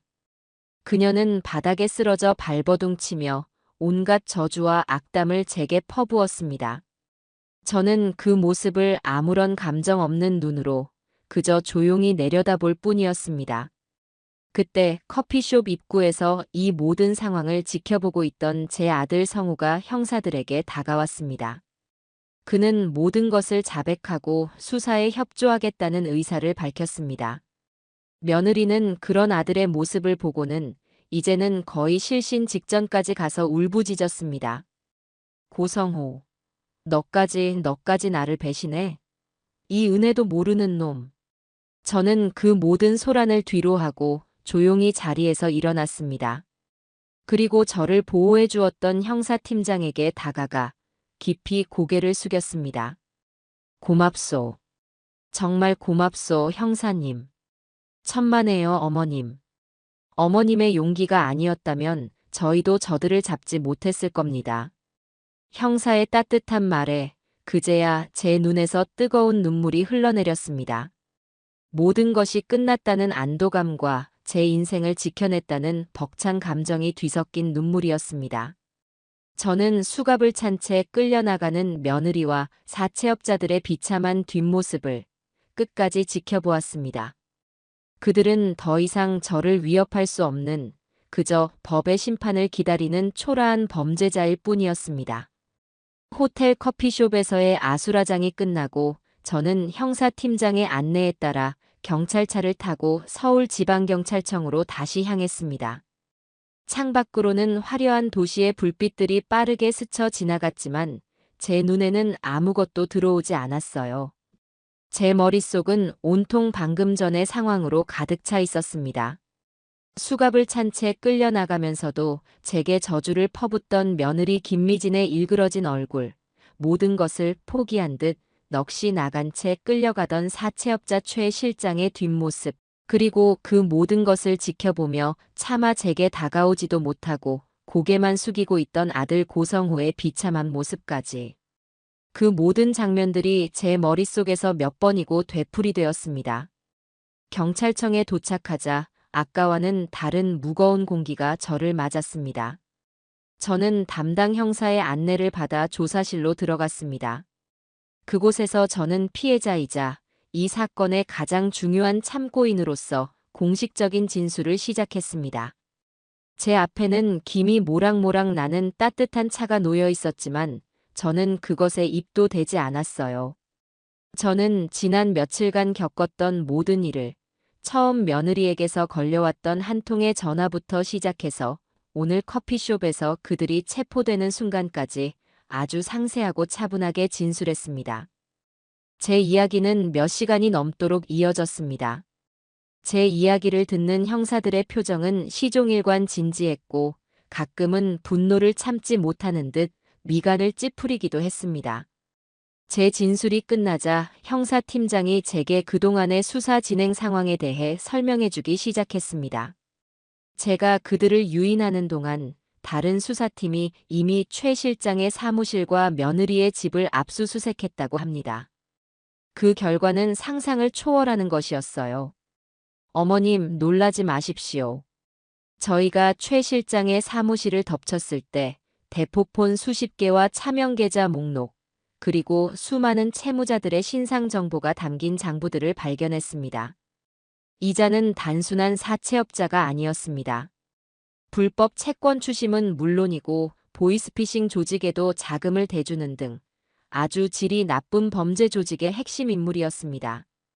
어머님의 녹취 파일이 아니었다면 저희도 이놈의 꼬리를 잡기가 아주 어려웠을 겁니다. 형사의 말에 저는 제가 상대했던 자들이 얼마나 위험한 인물들이었는지 다시 한번 실감할 수 있었습니다. 만약 제가 그날 그 집에서 빠져나오지 못했다면 어쩌면 저는 지금 이 세상 사람이 아니었을지도 모른다는 생각에 등골이 오싹해졌어요. 며느님이신 김미진 씨의 경우도 마찬가지입니다. 저희가 집을 수색했을 때 안방 드레스룸에서 수백 개의 명품 가방과 시계, 보석들이 쏟아져 나왔습니다. 전부 할부나 대출로 구매한 것들이더군요. 저희가 파악한 빚만 해도 제1금융권, 제2금융권, 카드사 대출, 그리고 최 실장에게 빌린 사채까지 합쳐서 10억 원이 넘습니다. 평범한 사람이 평생을 모아도 만져보기 힘든 돈을 고작 몇 년 사이에 자신의 몸을 치장하는데 전부 쓴 것이죠. 10억. 저는 그 액수를 듣고도 아무런 감흥이 없었습니다. 이미 제 상상을 넘어선 돈이었기 때문이에요. 그저 저런 허영심에 가득 찬 여자에게 제 아들이 붙잡혀 인생을 낭비했다는 사실이 기가 막힐 뿐이었습니다. 더욱 놀라운 것은 김미진 씨가 다른 사기 행각에도 연루되어 있다는 정황을 포착했다는 겁니다.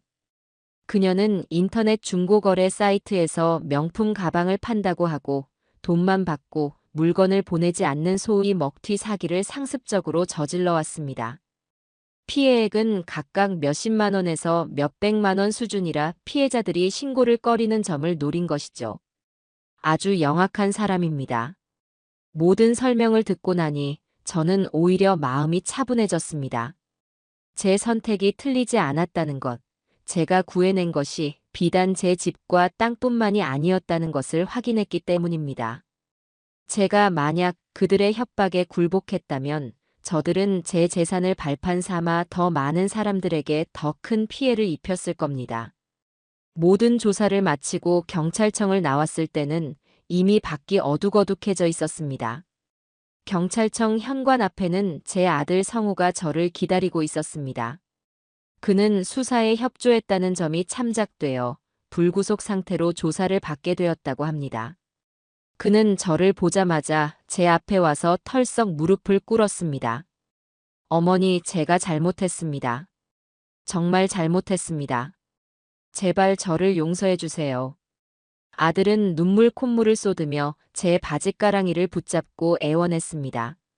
주변을 지나가던 사람들이 힐끔거리며 쳐다보았지만 저는 아무렇지도 않았어요. 저는 차가운 눈으로 바닥에 엎드린 제 아들을 내려다보았습니다. 일어나라.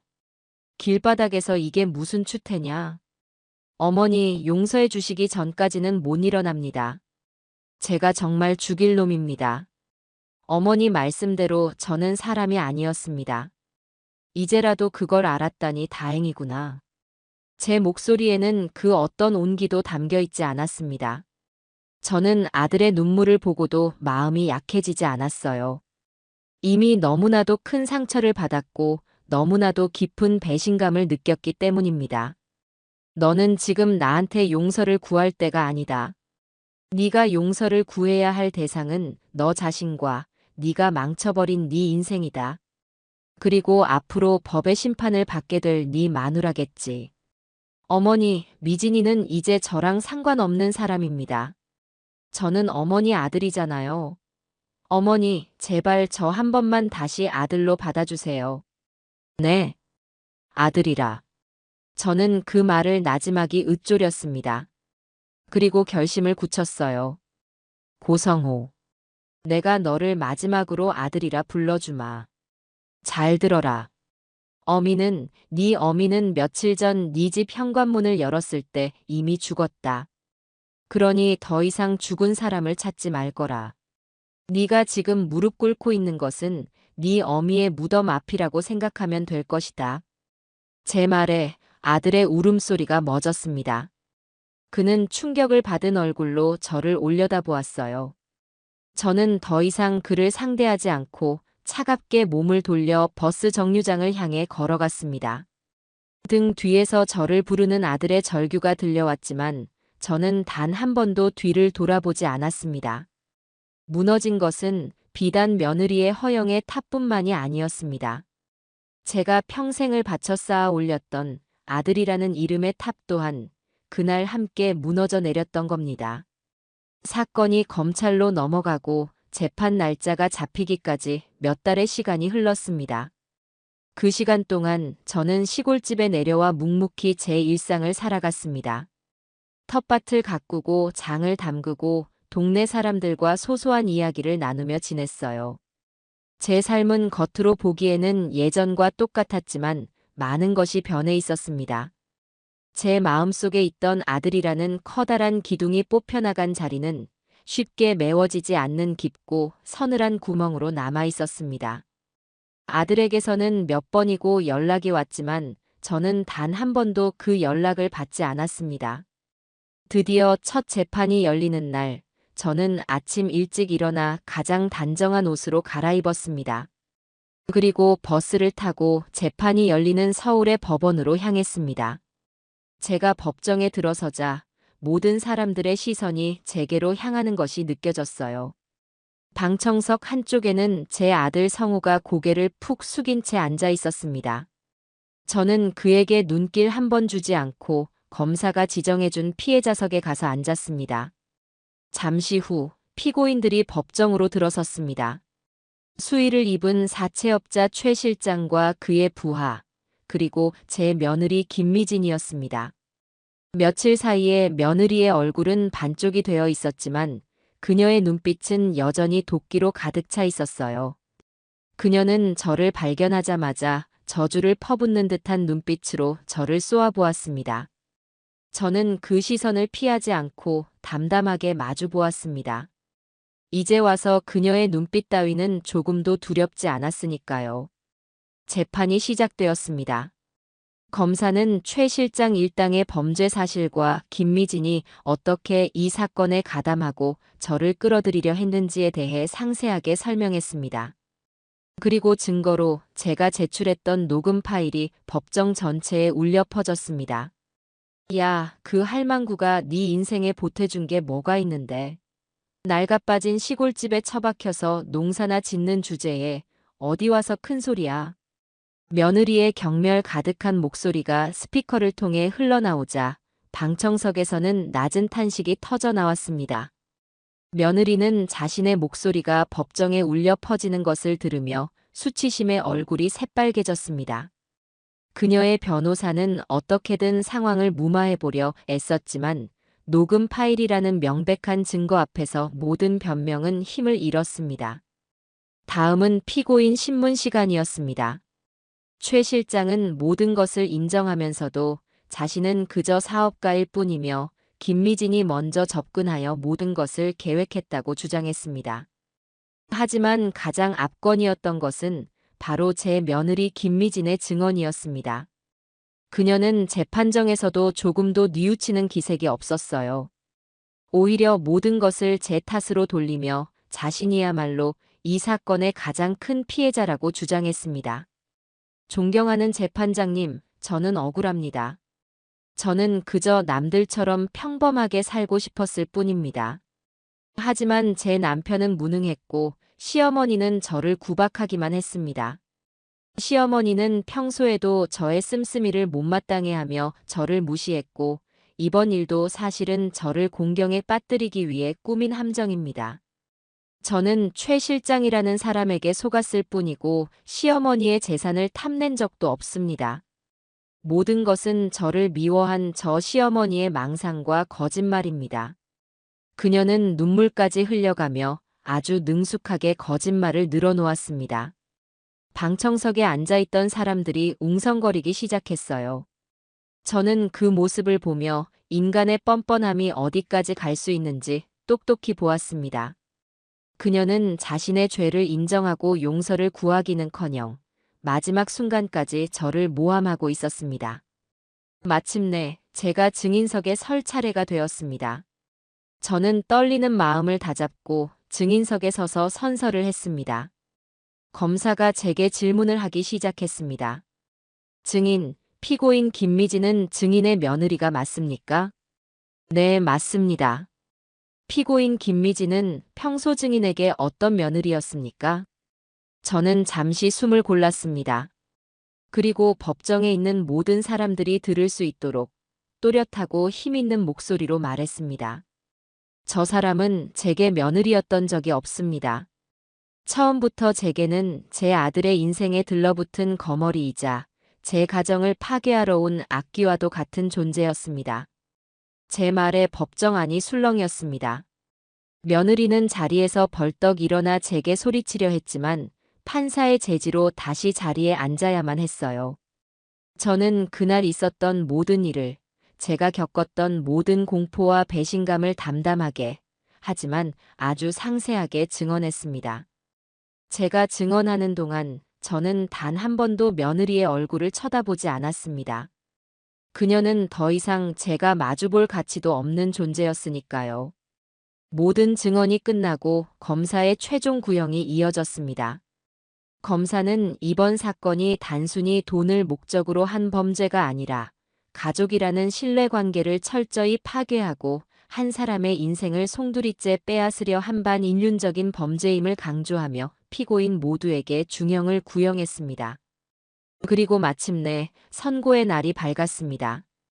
판사는 아주 엄숙한 목소리로 판결문을 읽어내려가기 시작했습니다.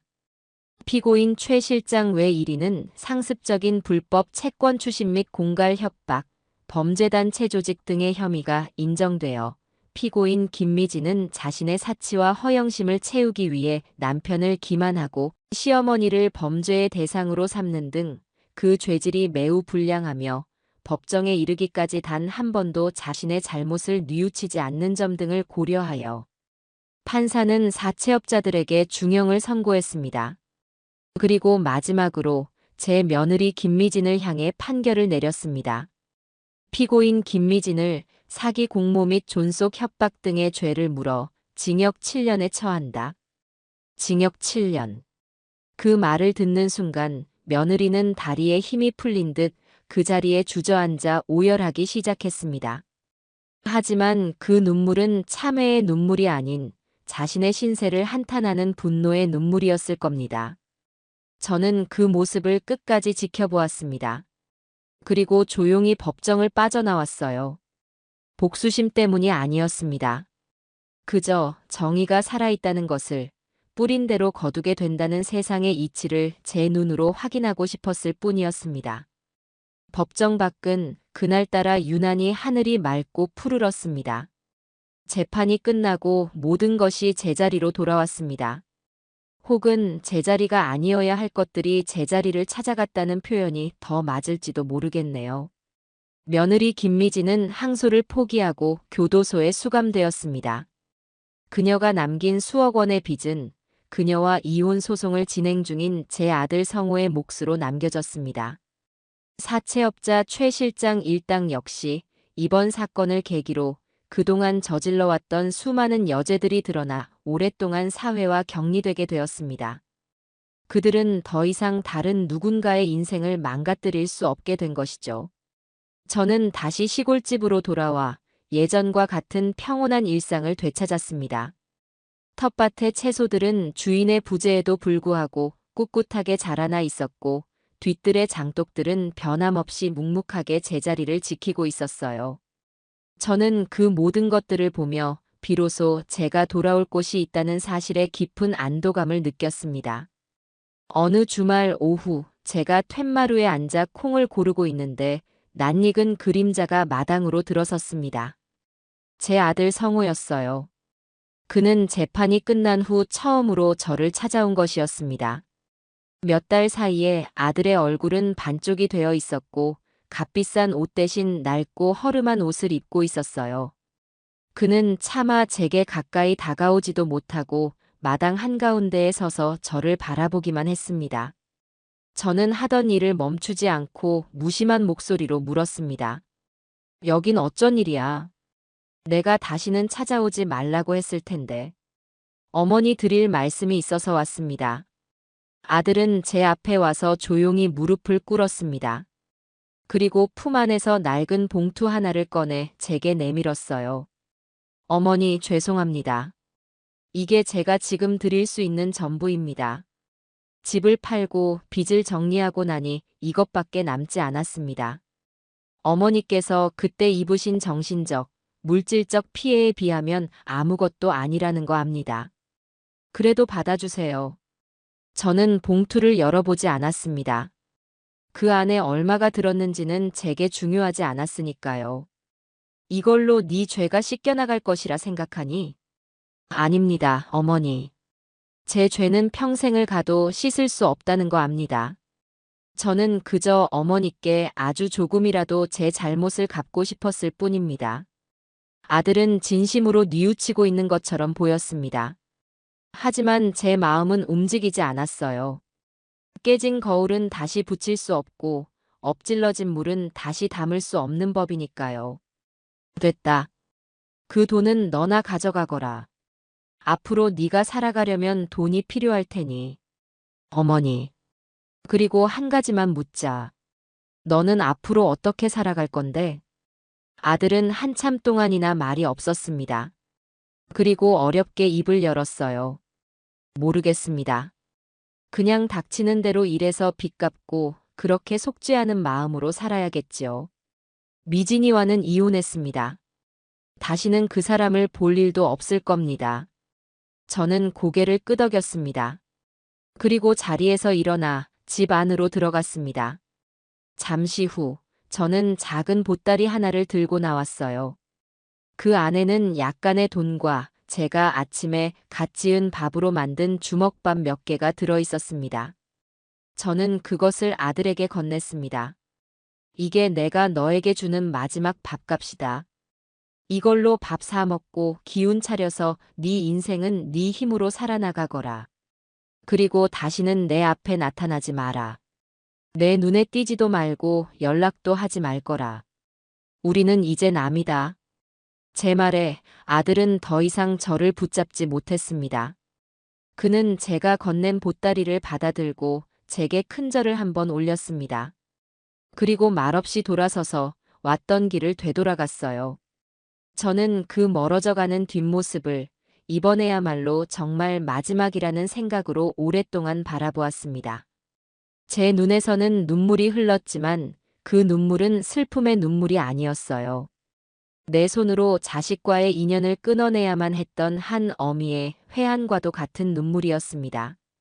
그날 이후 제게는 정말로 평화가 찾아왔습니다. 저는 봄이면 꽃을 심고 여름이면 텃밭을 가꾸고 가을이면 곡식을 거두고 겨울이면 따뜻한 아랫목에서 지난 한 해를 돌아보며 살았습니다. 가끔 동네 사람들이 찾아와 함께 밥을 먹고 웃고 떠들며 저의 적적함을 달래주었죠. 어느 맑은 가을날 오후 저는 툇마루에 앉아 잘 마른 고추를 손질하고 있었습니다. 따사로운 햇살이 제 어깨 위로 쏟아져 내렸고 상쾌한 가을바람이 제 볼을 부드럽게 스쳐 지나갔어요. 저는 문득 고개를 들어 제가 지켜낸 이 집과 저 넓은 땅과 그리고 파랗고 높은 하늘을 바라보았습니다. 모든 것이 제자리에 있었고 모든 것이 평화로웠습니다. 제 마음도 그러했어요. 저는 더 이상 누구의 아내도 누구의 어머니도 아닌 오롯한 박민옥이라는 제 이름으로 제 인생을 살아가고 있었습니다. 저는 저도 모르게 옅은 미소를 지었습니다. 그리고 나지막이 으쪼렸어요. 그래, 이걸로 되었다. 이걸로 충분하다. 제 손으로 지켜낸 이 평화 속에서 저는 비로소 진정한 행복을 느끼고 있습니다.